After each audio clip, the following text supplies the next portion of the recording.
Tony Stark বারবার arc রিঅ্যাক্টরকে upgrade করে iron man sweet এবং টাইম ট্রাভেলকেও ইনভেন্ট করেছিল। অন্যদিকে রকেট হাই রেভলিউশনারি জাতি যাদের কাছে ইউনিভার্সের জ্ঞান ছিল তাদের প্রবলেমকেও সলভ করেছিল।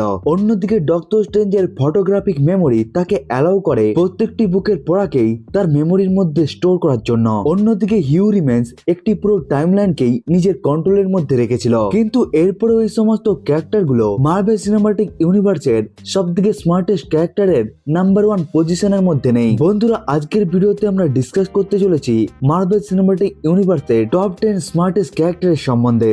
এই ভিডিওটি শুধুমাত্র ইন্টেলিজেন্সের বেসিকে নয়, বরং এই র্যাঙ্কিং কে বানানো হয়েছে এমসিইউর মধ্যে তাদের ইম্প্যাক্টের হিসাবে। এবং আপনারা এই লিস্ট থেকেও জানতে পেরে যাবেন যে আপনার ফেভারিট ক্যারেক্টারটি এই লিস্টের কোন নম্বরে রয়েছে। চলুন বন্ধুরা, এবার এই ভিডিওটিকে শুরু করা যাক।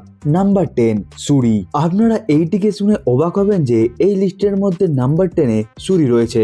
আসলে স্মার্টনেস এর ইম্প্যাক্ট হিসাবে সুরি এই পজিশনকেই ডিজার্ভ করে। ওয়াকান্ডার জিনিয়াস হওয়ার সাথে সুরি আসলে খুবই বেশি স্মার্ট, এবং তার যেই সমস্ত কন্ট্রিবিউশন গুলো ছিল সেগুলো হলো সেই আসলে তার চলা দুটো স্যুটকে বানিয়েছিল, সিভিল ওয়ারের ম্যানুয়াল স্যুট এবং এর পরের সমস্ত ন্যানোটেক স্যুট, বিশেষ করে ভাইবেনিয়ামের কাইনেটিক এনার্জিকে ব্যবহার করে রেগুলেটেড স্টোরেজকে ব্যবহার করে সেটিকে আবার রিলিজ করা। এই টেকনিককেও সুরি মাস্টার করে নিয়েছিল। এসব ছাড়াও সুরি এভারেট ক্রসের জীবনকেও বাঁচিয়েছিল তার টিস্যুগুলোকে ভাইব্রেনিয়ামের সাথে সিনথেসাইজ করে। কিন্তু যে মোমেন্টটি সুরির জন্য সব থেকে বড় ইন্টেলিজেন্সের কারণ ছিল সেটি হলো হার্ট শেপ হাবকে আবার সিনথেটিকলি রিক্রিয়েট করা, যেটি আসলে খুবই বড় একটি ইমপ্রেসিভ কাজ। কারণ ওই হার্বসটি শুধুমাত্র গাছপালা ছিল না, বরং ওটি একমাত্র রাস্তা ছিল যেটির সাহায্যে বাকান্ডার নেক্রোপলিসির রাস্তাকেও খোঁজা যেত, যেটিকে সিনথেটিকলি বানানো খুবই একটি মুশকিল কাজ ছিল।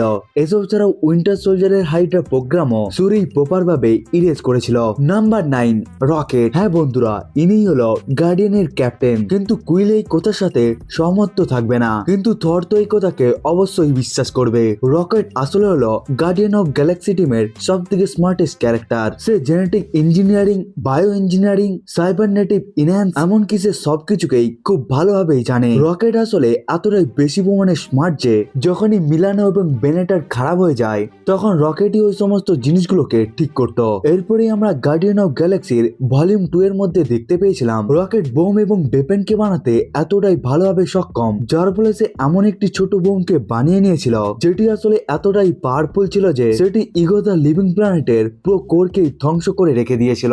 অন্যদিকে আমরা গার্ডিয়ান অফ গ্যালাক্সির ভলিউম 3 এর মধ্যে দেখতে পেয়েছিলাম রকেট আসলে কতটা বেশি পরিমাণে জিনিয়াস এবং ইন্টেলিজেন্ট, যেখানে আমরা দেখতে পাই রকেট যখন ছোট ছিল তখন থেকেই সে এতটা বেশি পরিমাণে বুদ্ধিমান ছিল যে যার ফলে সে হাই রেভলিউশনারি জাতিকেও ওভার পাওয়ার করে রেখেছিল।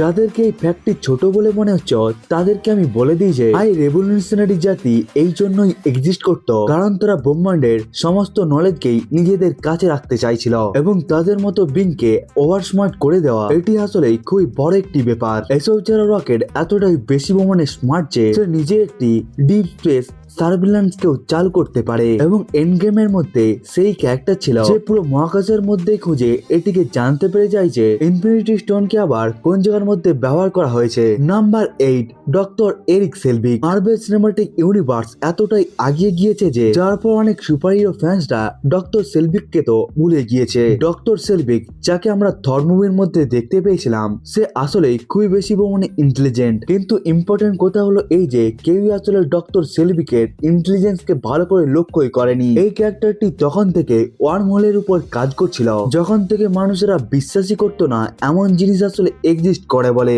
এরপরে মডার্ন টাইমের মধ্যে টেসারেককে পেয়ে যাওয়ার পর ডক্টর সেলভিককেই অ্যাপয়েন্ট করা হয় ওটিকে পড়ার জন্য। এরপরে এই ক্যারেক্টারটি ওই ইনফিনিটি স্টোনকে স্টাডি করে এতগুলো নোটসকে তৈরি করেছিল, যেটিকে পড়ার পর টনি স্টার্কও খুব তাড়াতাড়ি টেসারেকের সম্বন্ধে জানতে পেরে যায়। এমনকি একটি ইনফিনিটি স্টোনকে কেমন ভাবে কন্ট্রোল করা যেতে পারে তেমন ডিভাইসকেও ডক্টর সেলভিকই বানিয়ে নিয়েছিল। অর্থাৎ সে টেজারেককে চালানোর সাথে সাথে একটি পোর্টালকেও ক্রিয়েট করার মতো একটি ডিভাইসকে তৈরি করে নিয়েছিল। এসব ছাড়াও থর দ্য ডার্ক ওয়ার্ল্ড মুভির মধ্যে ডক্টর সেলভিকই সেই মানুষ ছিল যে নটি রিলমের এলায়েন্সকে বুঝে গিয়ে সেটিকে থিওরাইজ করে নিয়েছিল। এর সাথেও সে এমন ধরনের কন্ট্রোল ওয়ার্ডকেও বানিয়েছিল যেগুলো ওই সমস্ত এলাইনমেন্ট গুলোকে কন্ট্রোল করতে পারে, এবং সবকটি রিলম গুলোই একে অপরের সাথে মিক্স হওয়ার জায়গায় তাদের বাউন্ডারি একে অপরের সাথে ছুঁয়ে চলে যায়। এখান থেকে আপনারা বুঝতে পারছেন ডক্টর সেলভিক আসলে কতটাই ইনসেন একটি ক্যারেক্টার ছিল। এখান থেকে বোঝা যায় ডক্টর সেলভিক আসলে কতটা ইন্টেলিজেন্ট ছিল। Number 7, doctor Bruce banner. এই লিস্টের মধ্যে সব থেকে বড় মাইন্ড এর কাছেই রয়েছে। ডক্টর ব্যানারের বুদ্ধি এবং তার ইন্টেলিজেন্সের ইম্প্যাক্টকে আমরা তো অনেকবারই দেখতে পেয়েছি। ডক্টর ব্যানারের সব থেকে বড় অ্যাচিভমেন্ট এবং সব থেকে বড় অভিশাপ হলো সুপার সোলজার সিরামকে আবার রিক্রিয়েট করে দেওয়া। হ্যাঁ বন্ধুরা, যে সিরামকে ব্যবহার করে ডক্টর ব্রুস ব্যানার হালকে পরিবর্তন হয়েছিল সেটি তো বেসিক্যালি একটি সুপার সোলজার সিরামই ছিল। কিন্তু ডক্টর ব্যানারের সাথে প্রবলেম হয়েছিল এই যে তিনি নিজের এক্সপেরিমেন্টের মধ্যে বিটারের জায়গায় গামা রেকে ব্যবহার করে নেয় এবং তার বডির মধ্যে একটি ভিন্ন ধরনের জেনেটিক মিউটেশন হয়ে যায়। কিন্তু সুপার সোলজার সিরামকে আবার তৈরি করা এটি আসলে খুবই বড় একটি ব্যাপার ছিল। এবার আসা যাক এই কথার সামনে ব্যানার আসলে কতটা বেশি পরিমাণে থিওরিটিক্যাল, ফিজিশিয়ান এবং ইঞ্জিনিয়ার। অ্যাভেঞ্জার্স মুভির মধ্যে ডক্টর ব্যানারি সেই ক্যারেক্টার ছিল যে শিল্ডকে সাজেস্ট করে দিয়েছিল তাদেরকে স্পেকট্রোমিটার ব্যবহার করা উচিত তাদের যদি টেজারিককে খুঁজতে হয়। এরপরে টনি স্টার্ক যখন হেলিক্যারিয়ারের কাছে এসে যায় তখন সে টেজারিককে নিয়ে কথা বলতে শুরু করে দেয় এবং সে বলতে থাকে সে টেজারিকের ব্যবহার সম্বন্ধে ডক্টর সেলভিকের নোট থেকেই সবকিছুকে জানতে পেরে গিয়েছে। অন্যদিকে ডক্টর ব্যানারি সেই দ্বিতীয় মানুষ ছিল যিনি ডক্টর সেলভিকের পুরো জীবনে বানানো সমস্ত নোটগুলোকেই খুব কম সময়ের মধ্যেই পড়ে নিয়েছিল, এমনকি সে টেজারিকের ওয়ার্কিং কেও জানতে পেরে গিয়েছিল। এবার আসা যাক এজ অফ আল্ট্রনের কাছে। যখন টনি এই আইডিয়াটিকে সাজেস্ট করেছিল যে মাইন্ড স্টোনের সিনথেসাইজকে ডেরাইভ করে সে আল্ট্রন প্রোগ্রাম বানাতে চলেছে তখন সে নিজেই ডক্টর ব্যানারকে বলেছিল তুমি খুব ভালোভাবেই জানো আমি এই কাজের মধ্যে পারদর্শী নয়, বরং তুমি এই কাজের জন্য পারফেক্ট। এটিকে তো আমরা খুব ভালোভাবেই জানি যে টনি স্টার্কের যতটা বেশি মনে বুদ্ধি রয়েছে তার থেকেও বেশি মনে তার কাছে ইগো রয়েছে এবং টনি স্টার্কের এই কথাকে একসেপ্ট করে নেওয়া সেই কাজের মধ্যেও অতটা বেশি মনে পারদর্শী নয় সেটি আসলে খুবই বড় একটি কথা। ডক্টর ব্যানারি সেই মানুষ ছিল যে মাল্টিপল সাইকিককে সিনথেসাইজ করেছিল একটি ইনফিনিটি স্টোনের কনসিয়াসনেসকে ব্যবহার করে যাতে একটি আর্টিফিশিয়াল মাইন্ডকে ক্রিয়েট করা যেতে পারে। এটি আসলে এমন একটি ফ্যাক্ট যেটিকে এমসিউর মধ্যে আর কেউই করতে পারেনি। Number 6, doctor Hank Pym. Hank Pym আসলে সেই মানুষ যে ডাইমেনশনাল লিমিট এবং নলেজকে পুশ করেছিল এবং সেই আসলে সেই মানুষ ছিল যে এমন একটি পার্টিকেলকে তৈরি করেছিল যেটি যে কোনো জিনিসের অ্যাটমকে খুব কম করিয়ে দিতে পারে, সেটিকেও গ্র্যাভিটির কোনো কিছুকে কোলাপস না করিয়ে, এবং এই সাইজ রিডাকশনকে এতটা লেভেলের মধ্যে নিয়ে চলে যাওয়া যেতে পারে যেটির সাহায্যে কোয়ান্টাম রেলমের মধ্যেও যাওয়া যেতে পারে। ডক্টর হ্যাংক পিম পার্টিকেলকে বানানোর সাথে সাথে সেই আসলে প্রথম মানুষ যে কোয়ান্টাম রেলমকে ডিসকভার করেছিল থিওরিটিক্যালি। কিন্তু হ্যাংপিং এর ওয়াইফ অর্থাৎ জেনেট চলে যাওয়ার পর হ্যাংপিং নিজের পুরো জীবনকেই লাগিয়ে দিয়েছিল কোয়ান্টাম রেলমকে পুরোপুরি ভাবে স্টাডি করার জন্য, ওখানকার এনার্জি প্যাটার্ন, ওখানকার ভেরিয়েবিলিটি এবং ওখানকার ভিন্ন ধরনের প্যাটার্নকে জানার জন্য। এবং এই মানুষটি সেই সমস্ত মানুষদের মধ্যে একজন ছিল যারা এমসিউর মধ্যে টাইম ট্রাভেলকেও তৈরি করে নিতে পারত। কিন্তু হ্যাংপিং থিওরিটিক্যালের আগে আর কখনো যেতেই পারেনি। কিন্তু যদি ইম্প্যাক্টের কথা সম্বন্ধে বলা হয়ে থাকে তাহলে হ্যাংপিং হলো সেই ক্যারেক্টার যার জন্য টাইম ট্রাভেল সম্ভব হয়েছিল। কারণ যদি পিম পার্টিকেলকে ইনভেন্ট না করা হতো তাহলে কোনো ধরনের টাইম ট্রাভেলকেও আর করা যেতে পারতো না। Number 5, doctor strange. এবার এই লিস্টের মধ্যে রয়েছে সার্জান ম্যাজিশিয়ান। ইনি হলো এই লিস্টের একমাত্র ক্যারেক্টার যে নিজের শত্রুদেরকে যে কোনো ভাবেই খুলে দিতে পারে এবং এখানে আপনারা জানতে পেরে যাবেন যে ডক্টর স্ট্রেঞ্জ কেন আগের বলতে থাকা ক্যারেক্টারদের থেকেও খুবই বেশি স্মার্ট। এখানে আপনাদের তো মনে হতে পারে ডক্টর স্ট্রেঞ্জের কাছে তো কোনো রকম ইঞ্জিনিয়ারিং এর ডিগ্রি নেই, এমনকি তার কাছে তো কোনো রকম পিএইচডি ডিগ্রিও নেই, তাহলে সে কিভাবে এই র্যাঙ্কে ডিজার্ভ করে? আসলে ডক্টর স্ট্রেঞ্জের যেই বিষয়ে নলেজ রয়েছে সেটি সায়েন্সের লিমিটকেও ক্রস করে দেয়। অর্থাৎ আগের যে সমস্ত ক্যারেক্টার গুলোর ইন্টেলিজেন্স যেই জায়গার মধ্যে এসে গিয়ে শেষ হয়ে যায় সেখান থেকে আমাদের ডক্টর স্ট্রেঞ্জের বুদ্ধি শুরু হয়। ডক্টর স্ট্রেঞ্জের সেই সর্সরার সুপ্রিম ছিল যে সব থেকে কম সময়ের মধ্যে সমস্ত মাস্টারের নলেজকে ক্রস করে নিয়েছিল, এমনকি সে ম্যাজিকের সাথে জুড়ে থাকা সমস্ত বুকের নলেজকেই একেবারে পড়ে নিয়েছিল।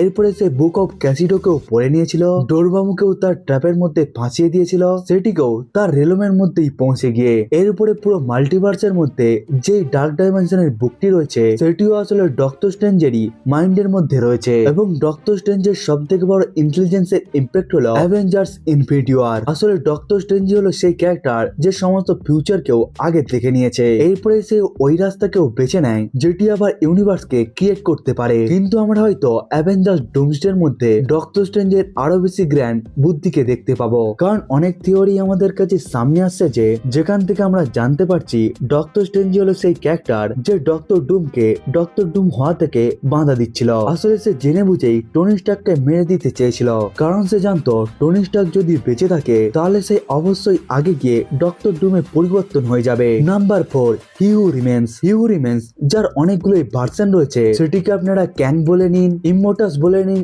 এমনকি আপনারা রামাটাট বলে নিন, কিন্তু এই সমস্ত ভার্সন গুলোর মধ্যেই একটি কথা তো পুরো শিওর হয়ে যায়, এই সমস্ত ক্যাং এর ভার্সন গুলোর একটি মাত্র উদ্দেশ্য রয়েছে, সেটি হলো পুরো মাল্টিভার্সের মধ্যেই ডমিনেন্স এবং রুল করা। হিউ রিমেন্স আসলে এতটাই বেশি বুদ্ধিমান ছিল যেটিকে আমরা খুব সহজেই লোকি সিরিজের মধ্যেও দেখতে পেয়েছিলাম, যেখানে হিউ রিমেন্স লোকিকে বলতে থাকে ফিউচারের মধ্যে সে এবং তার ভেরিয়েন্ট গুলো একটি জায়গার মধ্যে এসে দেখা করে, এরপরে তাদের মধ্যে তর্কাতর্কি হয়ে একটি মাল্টিভার্স লেভেলের অ্যাটাক পুরোপুরি ভাবে শুরু হয়ে যায়। এরপরে হিউ রিমেন্স সেই ভেরিয়েন্ট ছিল যে নিজের সমস্ত ভেরিয়েন্ট গুলোকেই মেরে দেয়, এরপরে সে ধীরে ধীরে পুরো টাইমকেই কন্ট্রোল করতে শুরু করে দেয়। কিন্তু হিউ রিমেন্স এর বুদ্ধি এই জায়গার মধ্যে সীমিত নয়, সে নিজের হাতের সাহায্যেই সিক্রেট টাইম লাইনকেও বানিয়ে নিয়েছিল, অর্থাৎ এমন একটি টাইম লাইন যেটি তারই ইশারাতে চলতে পারত, অর্থাৎ সে যেমনটা চাইতো, এবং এটিকে সে ভালোভাবে চালানোর জন্য তৈরি করে দেয় টিভিএ, যেটিকে টিভিএ তার ভিশন গুলোকে এক্সিকিউট করত। কিন্তু কথা তো শুধুমাত্র এই জায়গার মধ্যে এসে থামবে না, হিউ রিমেন্স আসলে এতটাই বেশি পরিমাণে স্মার্ট ছিল এই কারণে সে নিজের পরিশ্রমের উপরেও অত বেশি পরিমাণে ভরসা করতো না, এই জন্যই সে বানিয়ে নেয় টাইম লুমকে, অর্থাৎ এটি হলো এমন একটি মেশিন যেটি সমস্ত ধরনের টাইম লাইনকেই একটি জায়গার মধ্যে জোর করে রাখতে পারত। এখান থেকে আপনারা বুঝতে পারছেন একটি পুরো মাল্টিভার্সকে কন্ট্রোল করার মতো ডিভাইসকে বানানো কতটা বেশি পরিমাণে ইন্টেলিজেন্সের একটি প্রমাণ। আসলে এই লিস্টের মধ্যে হিউ রিমেন্সই টপ 1 এর মধ্যে থাকতো, সেটিকেও কোন রকম কোথাকে না বলে, যদি আসলে মাল্টিভার্স সাগা নিজের আগের প্রজেক্ট অর্থাৎ ক্যাং ডেস্টিনিকে নিয়েই চলাফেরা করতো, অর্থাৎ ভবিষ্যতে ক্যাং এর ইম্প্যাক্ট খুবই বড় হতো। যেহেতু এখন মার্ভেলের প্ল্যান চেঞ্জ হয়ে গিয়েছে, এই জন্যই তার ইম্প্যাক্টকে লোকি 2 সিজনের মধ্যেই পুরোপুরি ভাবেই চেঞ্জ করে দেওয়া হয়, এমন ভাবেই তাকে রিপ্লেসও করে দেওয়া হয়। এই কথার ক্রেডিটকে অবশ্যই হিউ রিমেন্সকে দেওয়া উচিত, এবং লোকি সিজন 2 পর্যন্ত হিউ রিমেন্স সেই ক্যারেক্টার ছিল যে পুরো মাল্টিভার্স সাগাকেই নিজের সেভ দিয়েছিল। Number 3, Tony Stark. Marvel cinematic ইউনিভার্সের মধ্যে আমরা টনি স্টার্কের ইন্টেলিজেন্সকে তো অনেকবারই দেখেছি, যার মধ্যে তার প্রথম ক্রিয়েশন হলো আয়রন ম্যান স্যুটকে বানানো।